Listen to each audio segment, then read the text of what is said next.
Hi everyone, it's Lee and Rach, and we're going to take you through the Bible reading plan, take 5, week 13, on the theme of love. Now we've got 5 different scriptures. Today we're reading Galatians 2:20.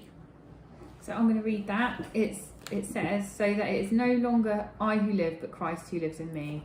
This life that I live now, I live by faith in the Son of God who loved me and gave his life for me. Now the thing that stood out the most to me when I read through this scripture was the word love. Now in various translations it reads love, but in the original translation it doesn't always mean what you think love to be in its current context. And the actual word in here was agapo. Now that's the Greek word, but it's not like an affectionate love. So that's what stood out really to me. It's a sacrificial love. So it's a kind of love where, as it says, Christ died for us, and he gave his life. It's a protective, caring kind of love, not an affectionate, romantic kind of love. And that was the first thing that stood out to me. How about yourself?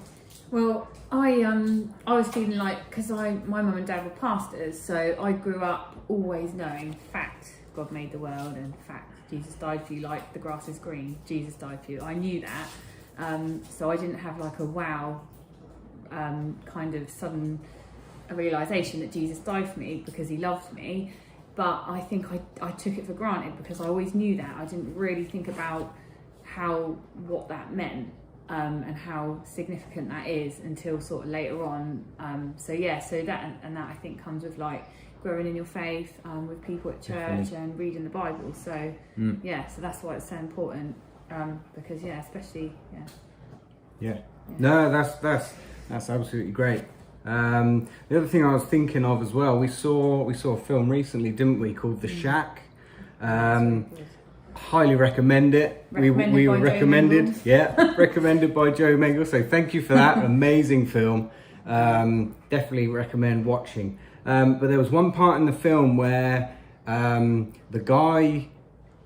main guy in it, God put him in a position of judge, and he had to choose between his 2 children, which one he was going to save and which one he wasn't.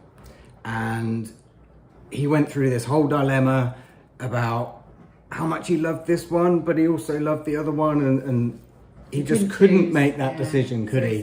So he said, take me instead, I can't choose. Yeah.